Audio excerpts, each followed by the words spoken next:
Welcome to episode 50-something, as I continually forget what number it is, of the Let's Talk Game podcast. 58. 58. Yeah. It's 50-something. It can stay 50-something. When is it you stop counting your actual age? You know, people tend to stop counting in like their 40s or something, so... I stopped at 25, man. I'm 25. Anyone would believe that. I certainly believe it. You're a 25-year-old at heart, mate. 100%. So yeah, 58. How are we, boys? It's been a very wait, there's three of us for the first time in 5-6 weeks, and we should know that because we've just spent about an hour trying to get everything set up. I'm away this weekend, and I was like, I'm not doing another week of just two. I have to be on a part of the podcast with all three of us. Yeah, we get everybody back involved. So yeah, more to talk about this week. Obviously, last week was a pretty short episode and a pretty weird vocal episode. So apologies for that. Should be much better this week. If these meters that I'm looking at are doing the right thing anyway. So we've had a lot of Fortnite stuff go on this week. That court case has started between Apple and Epic. Got some thoughts there. It's highlighted some facts about both Xbox and PlayStation, weirdly enough, that I think the industry and the judge seem to be more interested in than what they're actually talking about. So we'll get onto that in a bit, but as usual, we start with what have we been playing? And Uncle Chunt, other than yourself, what have you been playing? Nice. Yeah, look, I've been going through... what's this game? It's Bless something. It's a free game on Xbox. It's a RPG kind of, free MMO kind of thing. Anyway, Bless Unleashed, I think it's called. Gave that a shot. That was interesting. It's pretty cool. And then played through Halo 1 on the Master Chief Collection. That was a lot of fun to revisit that. And about a quarter of the way through Halo 2 Anniversary Edition. So that's been so good. That game is so good. Fuck me. Like, Jesus. I've forgotten how great Halo 2 is. It's just like coming back into like old shoes. We're like, oh, that's the good stuff. Yeah, I remember that place. And dual SMGs. Holy moly. And the blur cutscenes for the Anniversary Edition are just... I forgot how great they are. Just what an experience that is. That Master Chief Collection is just excellent. So yeah, that's pretty much what I've been doing recently with some co-op. So yeah, good times. I've had a great couple of days. I'll go next for reasons which will become apparent when Dan talks about what he's going to talk about. I've done some different stuff this week. I've tried out this thing called Yes Your Grace. It's on Game Pass, and the reason that I started it was just like something that I could play on my phone. We spoke about this kind of through the week, like the whole remote play thing, and the iOS beta is happening for Game Pass. So sticking that on, going, right, what's here to play? And I'd started Yes Your Grace just on the console, and then I noticed that when I got into the iOS beta, it was one of the games that were available there with touch support. Because it's just basically you're just managing conversations with people. So the premise of the game being you are the king of the land and you have to rule your kingdom, and the decisions that you make affect the kingdom around you in terms of food, supplies, money that the kingdom has. You're wifing off your daughters, like they're going to marry other kings and stuff. Think very Game of Thrones. So I tried that out. It's that iOS beta is surprisingly good. Not that I can ever get to grips with touchscreen, which is why I've got a backbone on the way. Like not a physical one, like the game thing. I'd like to think I have somewhat of a backbone, just in life in general already. Yeah, you do, clearly, yes. So that's been quite an entertaining piece. I tried out that the Viking Diablo-like thing that you were telling me about, Chunt. Yeah. Again, like it's something that I can only really just sit on the couch and mindlessly play. Like it looks quite terrible. You can tell it's been done on a super low budget. It was okay. I played through the whole of that like depression experience. What was it called? Fractured Minds. I'd recommend anybody who struggles with mental health in any way, shape or form, or anybody who knows somebody who does, to play that game. It takes literally 10 or 15 minutes to play through, depending on if you're actually exploring the environments or you just want to kind of move through the narrative. Creepy. It made me feel some ways, but I'm pleased I played it. So another chunt recommendation. So thank you for that. And the piss easiest 1,000 gamer score that I've ever got in my entire life. Just Jamie, before you move on, you know how we were talking about getting that 1,000, like what I needed to do to get the extra 100 I missed? By the time I went back to try it, it was gone off Game Pass.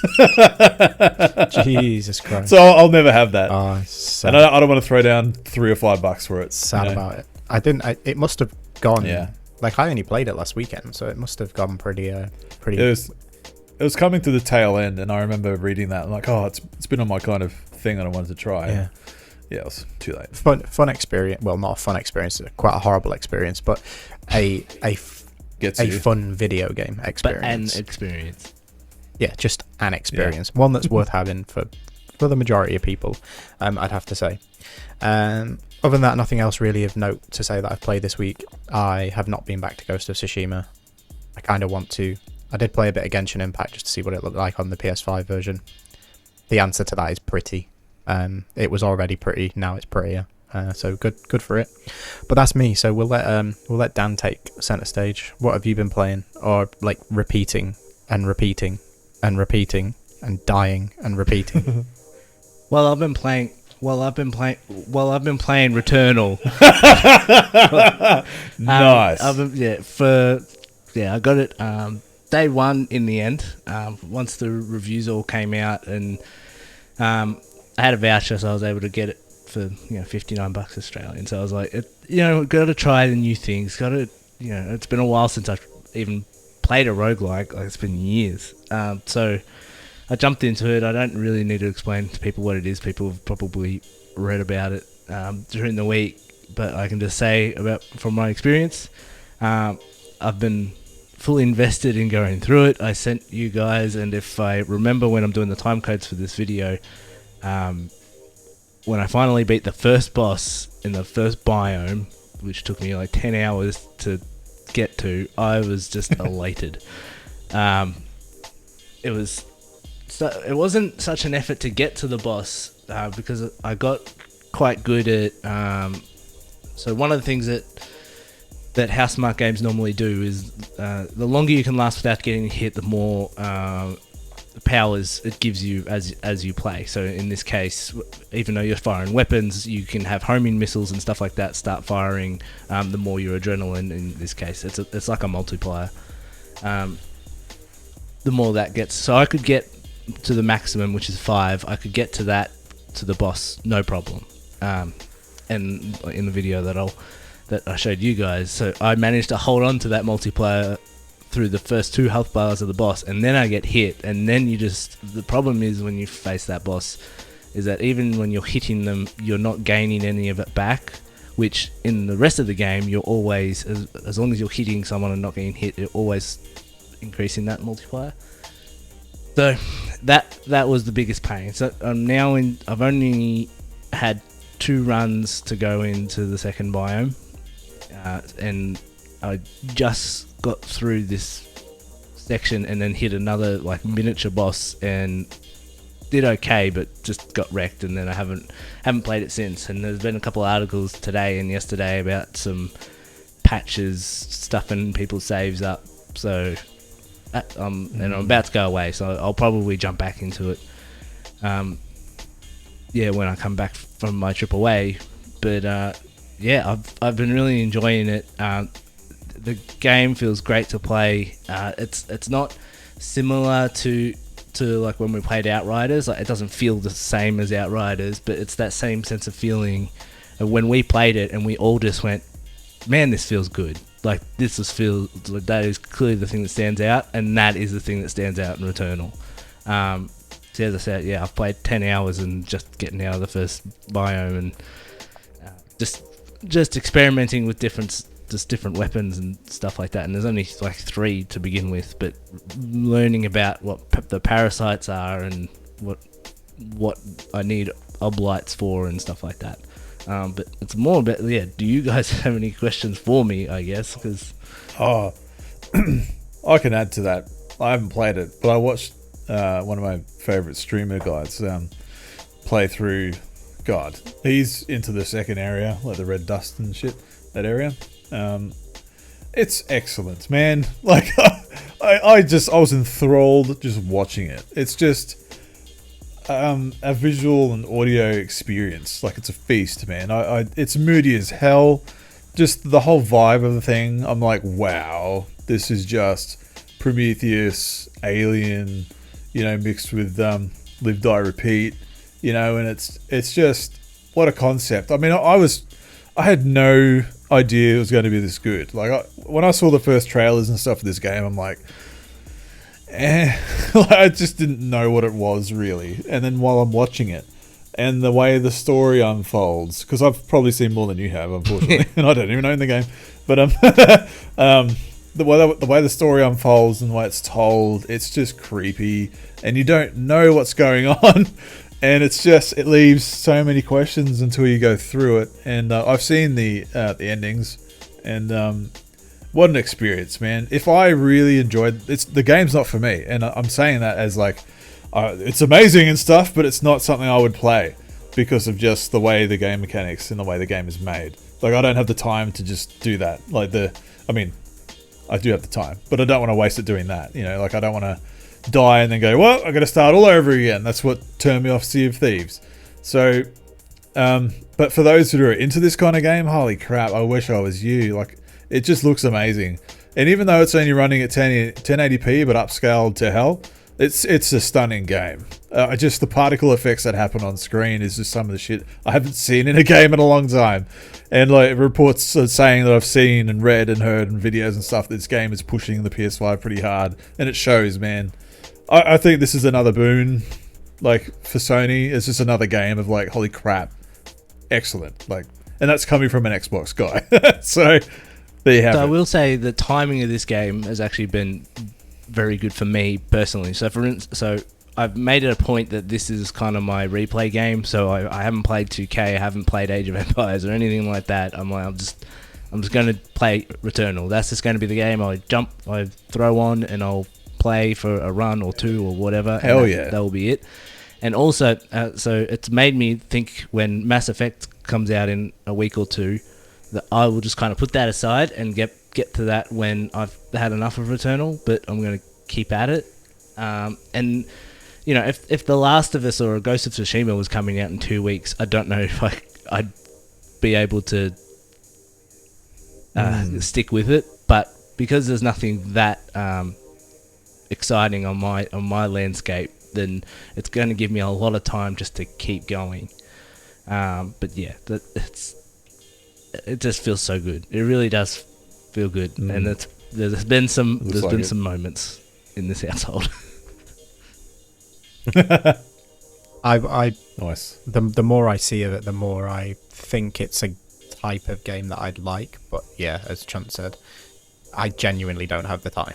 Yeah, well, see, that's the problem. I play this game and I'm like, this is like, specifically you, Jamie, because I know games like I tend to like Last of Us and God of War. I'm like, these are good games, but they're probably too slow for Jamie, because you need to sometimes just take your time with it.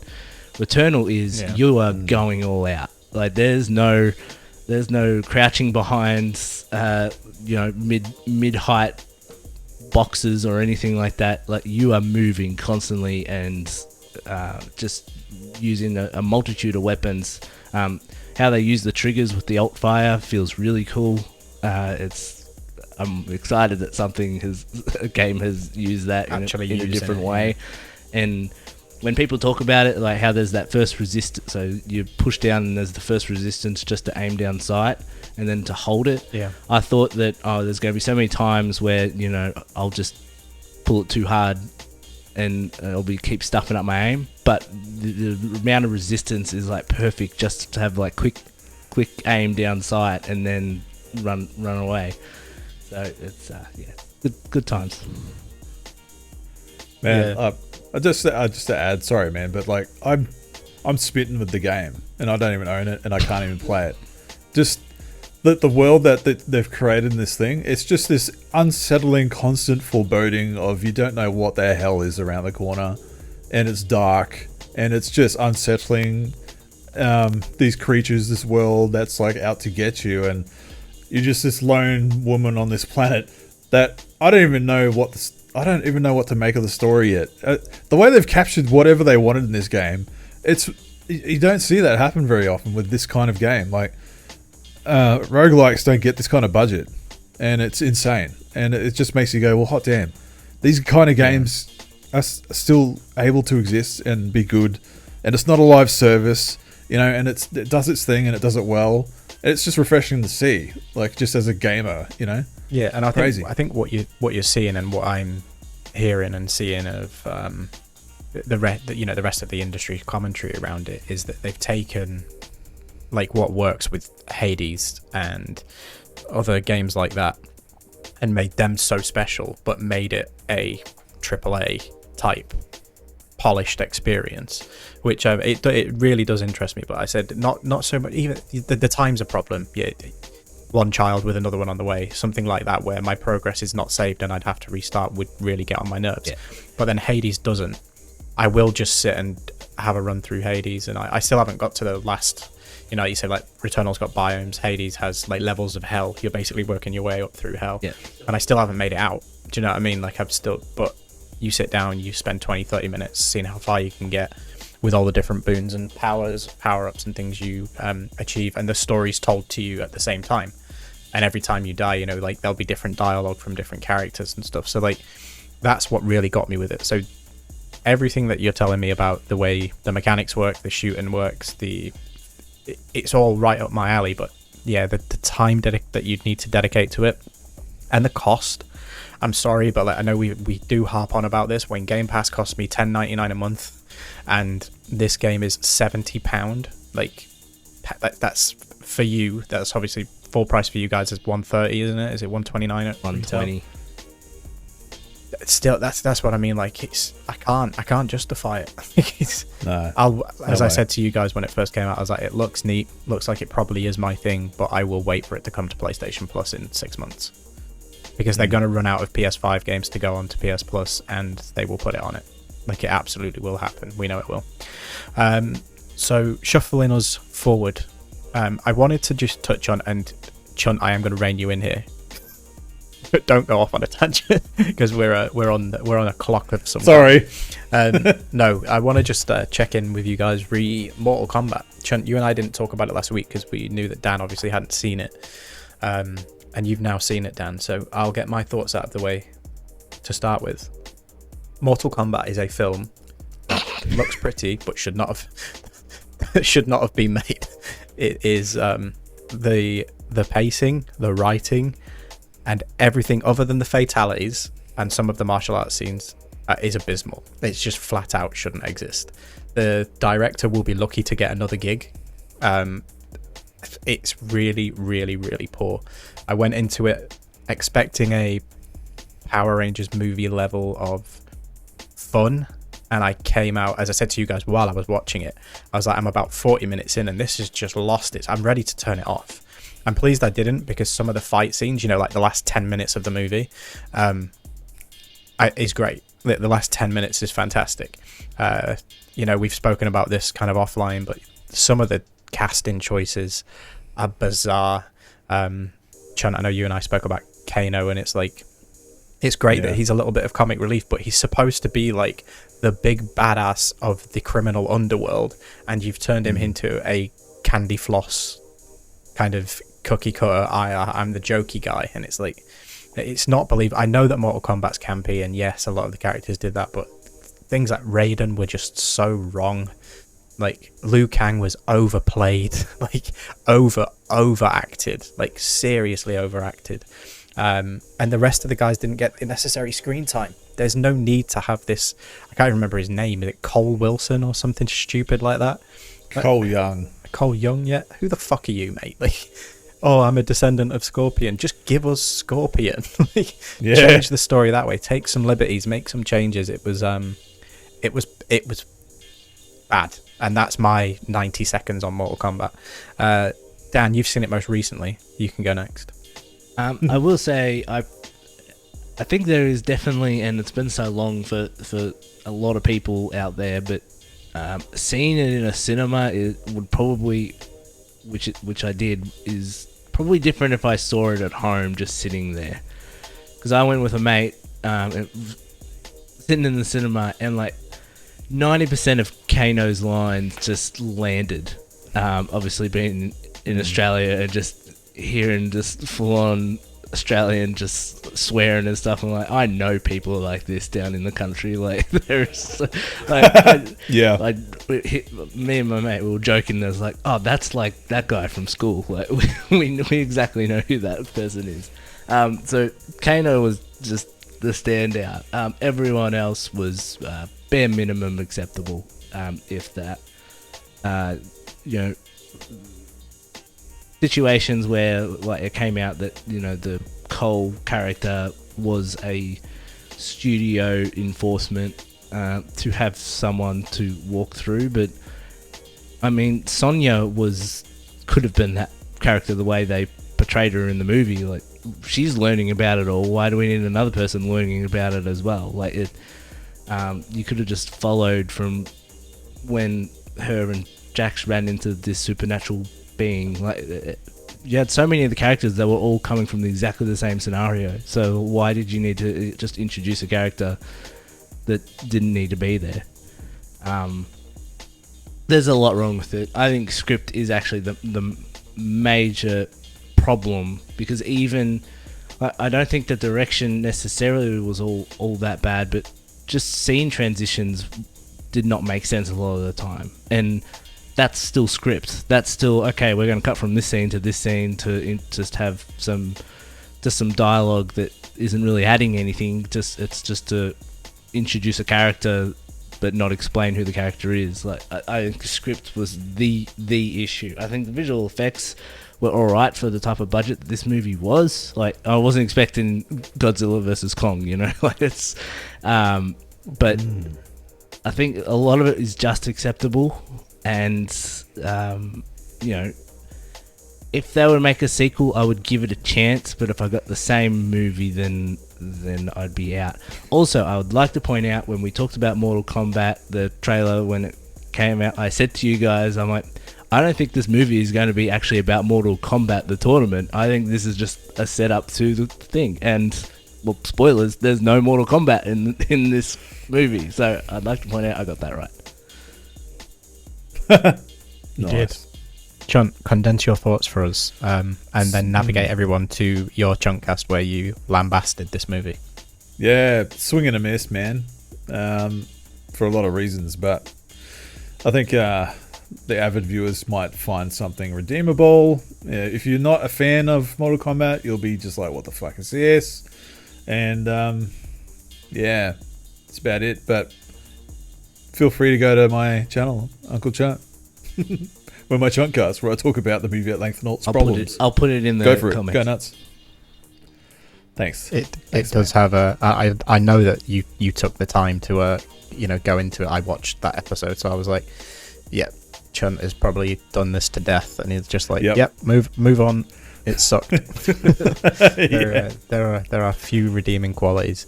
Well, onto the big thing that we've got to talk about this week then, and that is Epic versus Apple. Although for some reason it appears to be Epic versus Apple with help from Sony and Microsoft, whilst also throwing Sony and Microsoft under the bus a little bit in highlighting some stuff that's been going on.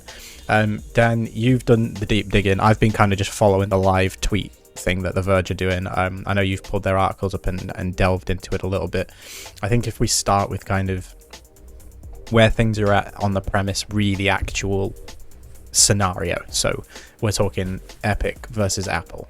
It looks to me like the big thing that they're leaning on at the minute is the whole, Netflix is exactly what Game Pass is, just for movies. So why do you enforce as Apple that you need to have a separate app for every game, and we need to vet every single game because you don't go in and vet every movie and every TV show that's available on these other services?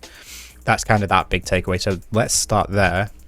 Do you have some anecdote up and ready to Expand. Not that one specifically. Right now, I'm trying to find that freaking article because, as I said, so The Verge. If people want to read about it, like they've been putting out article after article after article, and the main one is probably where Epic says there's an App Store payment lockout, and I think that's kind of a larger point of conversation. And what I am kind of getting out of this, where Epic are trying to point that on Apple you can only go to one place, and I think the thing that makes me nervous about it, reading through it, is even though there's emails throughout this talking how Microsoft is kind of backing Epic behind this, being like, yeah, just keep doing it, keep suing Apple, and we'll go along with you. There's this weird thing behind it where if they're going to Apple and they're saying, no one else can, we only have one option and it's to be on your platform. I feel like there's an argument to be made that can you not say the same thing about Xbox and about PlayStation, about their stores, right? Because I bring up about the digital physical version, right, where I bought a physical PS5 edition so I could play games because I didn't just want to be beholden to going on the PlayStation Network and only buying what they have the price. Like, Returnal, I would have had to pay 120, but I was able to get it for 59. And what's to say that if this precedent, if Epic win and go against Apple, what's the precedent in coming up against Sony and Microsoft and doing exactly the same thing and saying you need to allow other ways for people to buy games on your consoles? Like, you know what I mean? That's kind of something that has stuck out to me reading through these articles this evening. I think the differentiator there, and again, as Dan said, look at the articles, check The Verge, because The Verge have been covering this like in superb detail. But one of the anecdotes that came around that exact piece was to do with how they consider the use case of a console versus the use case of a mobile phone. So it's like they were petitioning, saying basically a console is made for one thing and one thing only. It is to play video games. And that's why the likes of Microsoft and Sony get away with kind of having their own walled garden where they own the store, it is their platform. Whereas a mobile phone or a computer, so Microsoft Windows or Mac OS, are far more open platforms, and that is because they are multi-purpose devices. They are used for communication purposes. They drive the world, whereas it's almost like they see a video game console as kind of a nice to have, kind of just an entertainment device. I'm not sure how that will pan out or play out, but that's just to kind of add on to your point, Dan. So the TLDR of this is it's actually starting to look like the judge is favouring Epic at the moment, like where things stand at the minute. I personally, this is again, like we can just get our personal thoughts out of the way on this. I don't think Epic will win. I think ultimately they will back Apple and say, look, you built your platform. Yes, there's a billion devices out there, but there is also competition. The argument is that they have a monopoly, and it's like they don't. Android's user base is larger worldwide. There are more users. It is not a monopoly. It is a choice. As a consumer, you still have choice. And I think that's where the gauntlet will fall personally. Chunt, where do you see it landing? Well, I don't really have much of a problem here because I have an Android and I got Game Pass on there, which is where a lot of this started, where Microsoft couldn't get Game Pass on Apple devices because of these reasons. And there was a good comparison that they made to Netflix as to what makes that different when it's multiple products within the one channel. That's an interesting point, because if they're going to paint one way when it's just games and Netflix in a different light, why are they different like that? I'm glad they're actually talking about that, because it's a healthy comparison, because it makes sense, right? But yeah, look, I kind of agree on it. I don't think Epic are going to win, just because of the reasons what you just mentioned. Because what happens if they do win? Like, what's the domino effect on that, and how messy can that get? I'm only salty because I want Game Pass to go on iOS because I don't see the problem, and a lot of people don't see the problem, and they shouldn't need to vet every game on there. Otherwise, they should go to Netflix and start vetting every movie on that. Yeah, I think it's overly going to be a bit of a waste of time, to be honest, but whatever. People with more money than I'll ever earn are doing this, so who cares? I think that's a little different with Game Pass, though, because you're technically not buying things once you're on Game Pass. I mean, you can, but technically... You're not buying anything on Netflix either. Oh, sorry, I meant... But Netflix literally has nothing for you to buy. So, like, Disney Plus would be a reason, like, if you can buy Premier access to certain movies, which Apple would therefore be like, that's an in-app purchase, like, we deserve a cut of that. Whereas Netflix is, everything is... You can't buy anything on Netflix at all. There is one little section I noticed in an article where they were talking about the V-Bucks, and this is where the whole thing started from, and Epic trying to get people to buy it in the app, and which is what caused everything to happen. And Apple's lawyers pointed out that Epic had another option for selling V-Bucks on iOS, and the company just needed to sell them directly to its website, which users could visit on an iPhone or iPad Safari browser without Apple getting any kind of commission. And then the judge came back and found the argument compelling enough to follow up on, and said, why couldn't iPhone users buy V-Bucks through Safari? And Tim Sweeney admitted that Epic could have added the feature, but it wasn't a very attractive option for our customers. If somebody wants to buy V-Bucks, he said, there's a good chance that they're already looking at an item in Fortnite. To set Fortnite aside and to pull out of some device, browse to a website, log in, make a transaction here, it's extremely inconvenient.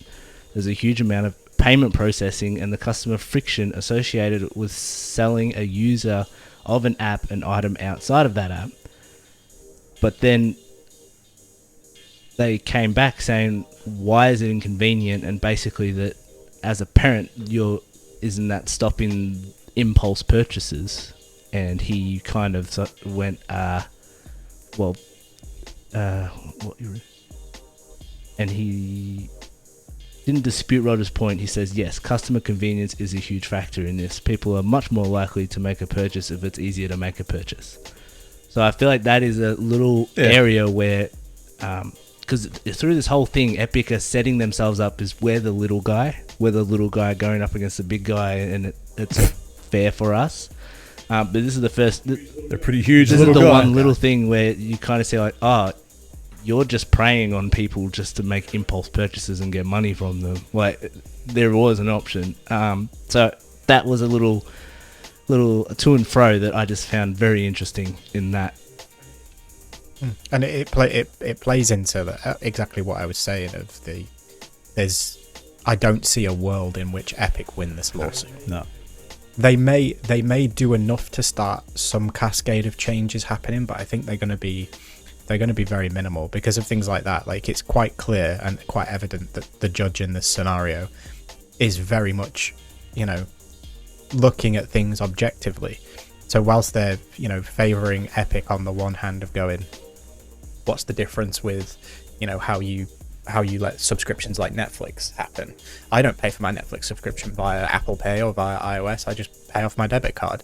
So what's the difference in, say, a Game Pass or a Fortnite? I think it's one of the reasons they've introduced their the Crew Pass for Fortnite is to maybe that could be something that if and when all is said and done, and let's say they all kiss and make up and Fortnite's available on iOS again, you just have someone doing your subscription. Do you know what I mean? They'll just have someone paying that Fortnite Crew subscription, then there's no need to monetize iOS whatsoever.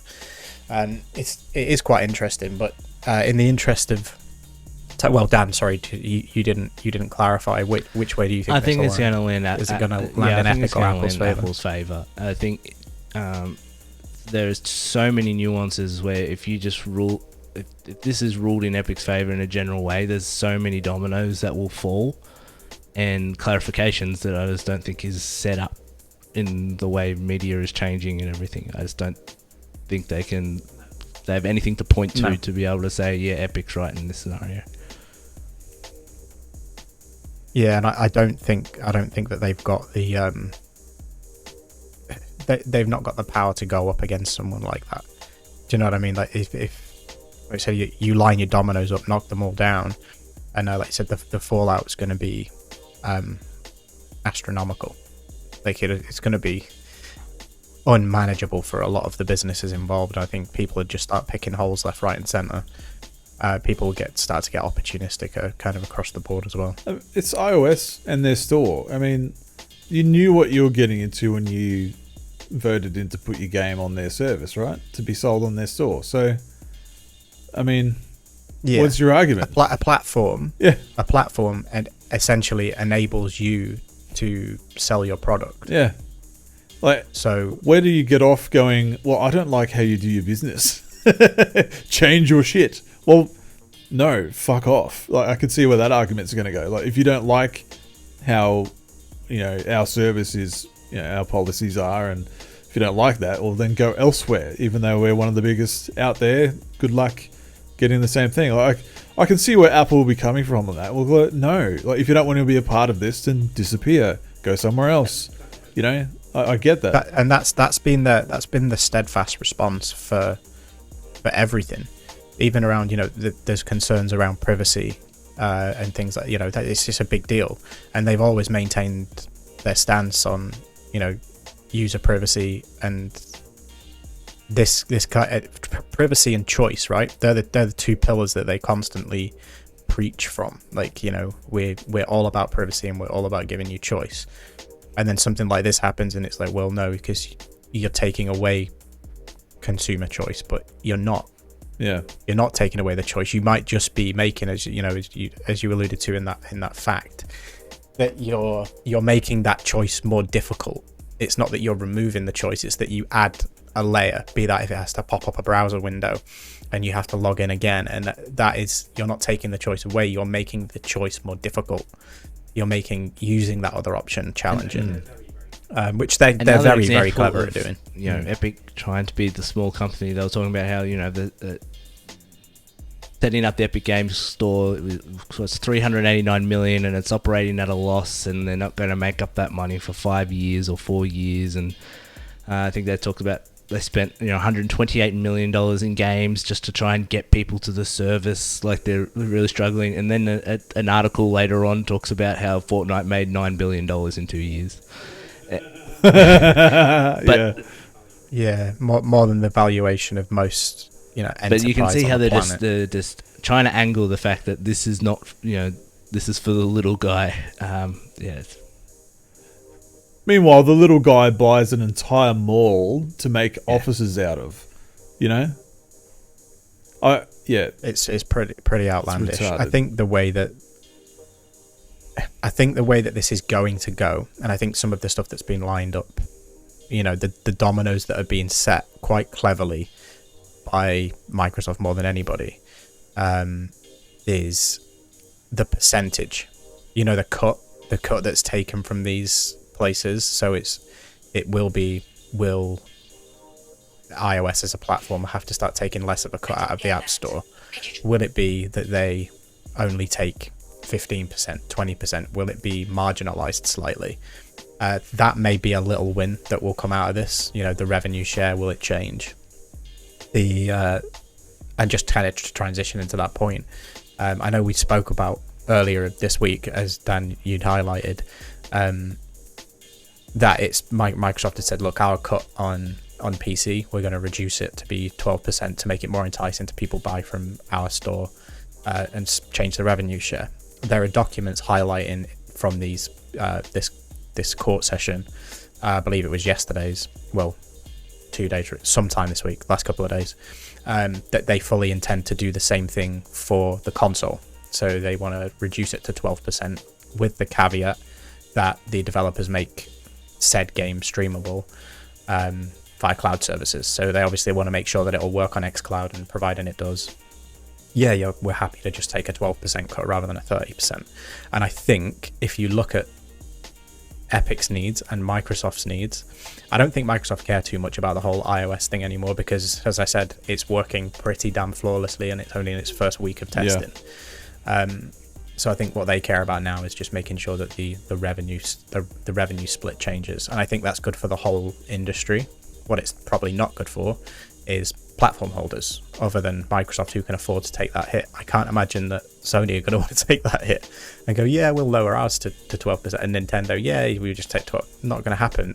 The console standard is 30%, and much the same on iOS and on Android. So yeah, it'd be interesting to see where that part goes. Yeah, well, also, it's not like Microsoft and Apple have anything against each other, do they? You know, it's just not like...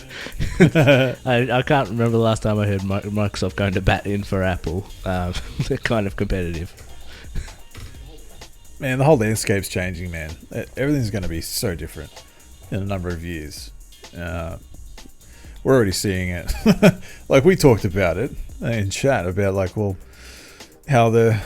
shortages, like chip shortages and part shortages and console shortages, and all these companies are trying to squeeze every bit of money that they can out of what they have, and pivot and try different things and build upon things. I saw a rumor, just to throw it in there, that Sony's interested in trying to make a smaller PS5, like to equivalent of the Xbox Series S, to try and capture some of that sweetness, because the Series S has been more popular than they anticipated because of the price.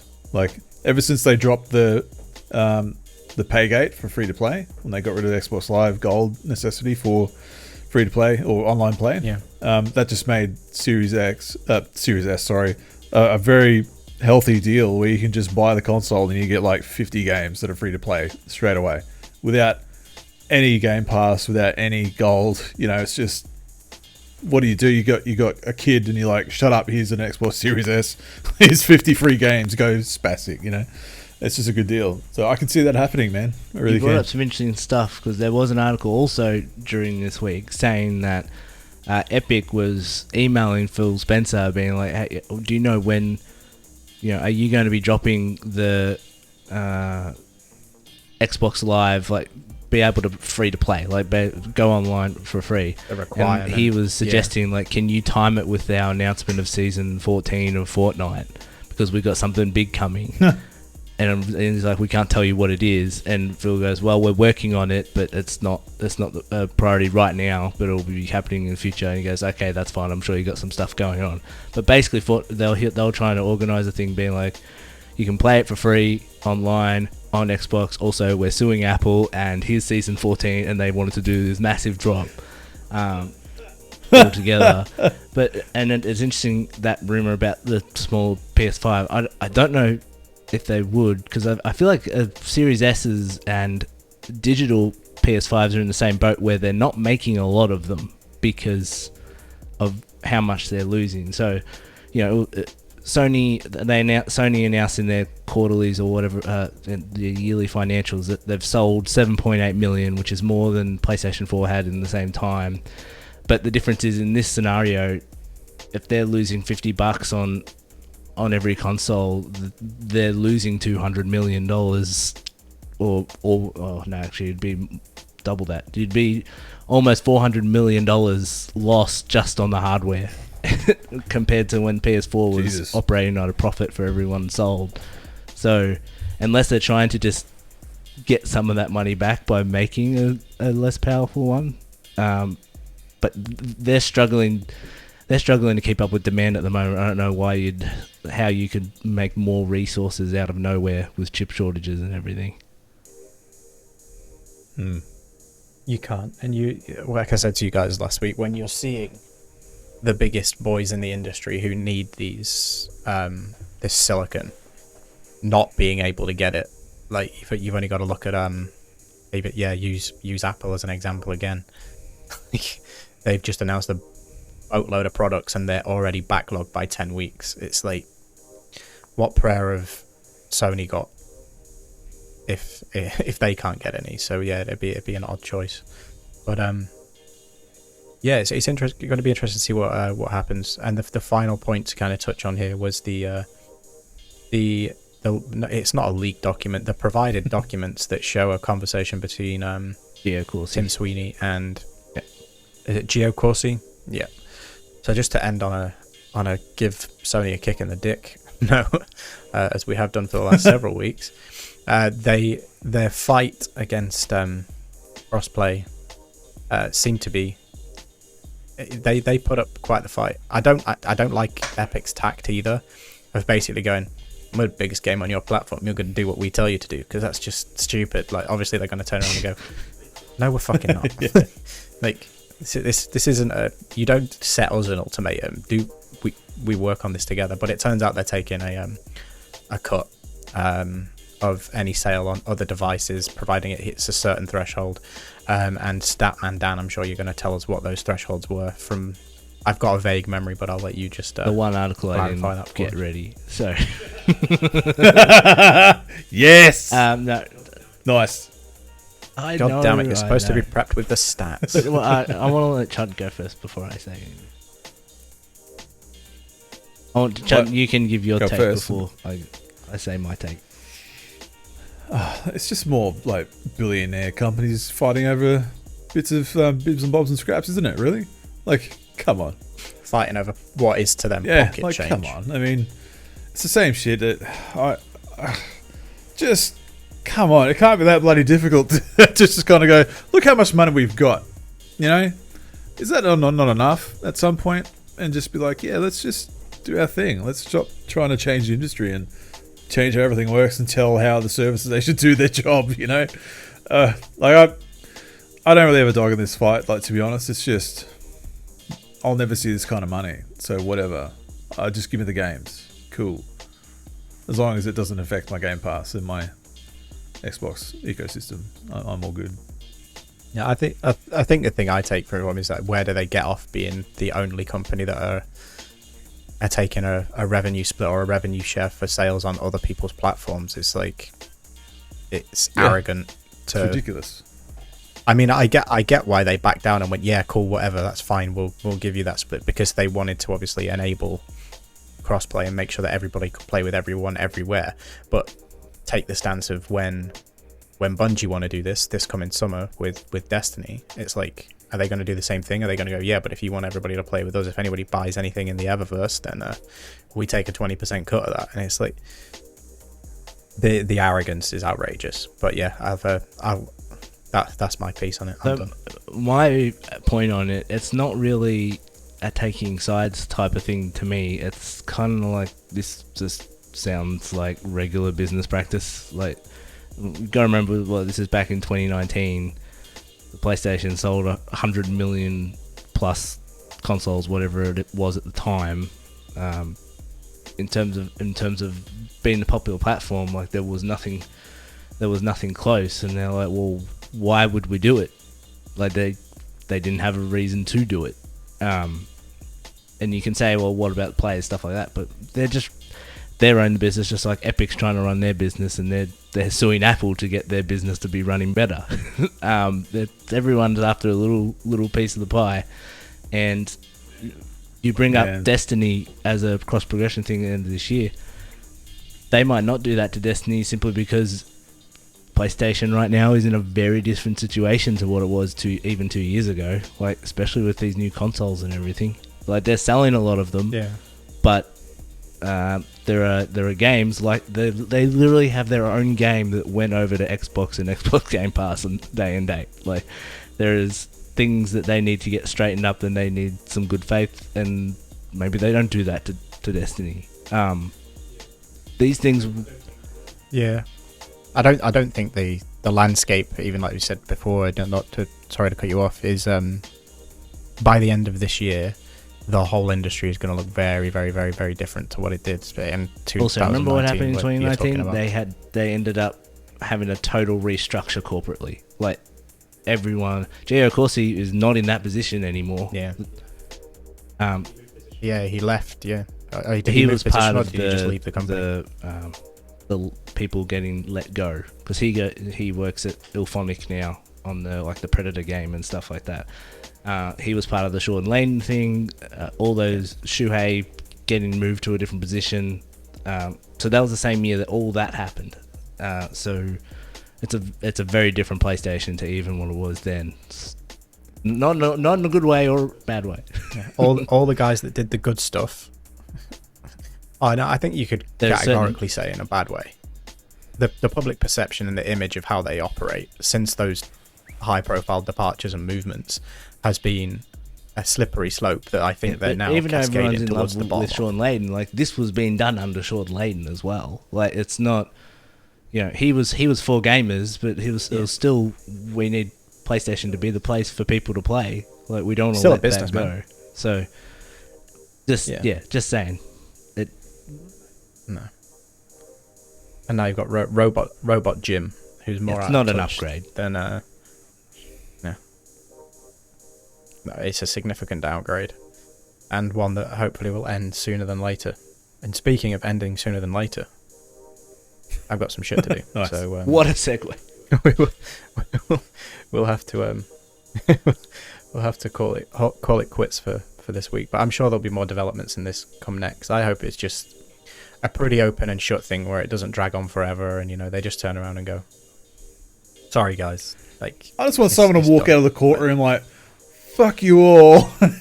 We're just going to remove our shit from your bloody platforms and really stand fast on that." And I mean, at the end of the day, these platforms exist because of developers making shit for them, but then they also exist to service developers. So they'll find a way to get on, and I don't doubt that the behemoth that is Fortnite will be, it'll be back on iOS before the end of this year. It'll be probably back on iOS before the end of this quarter. Everyone's losing money by not being there. I'm pretty sure they're ready to. Exactly. And just how much money are they willing to lose? They've proved their point. They've got it this far.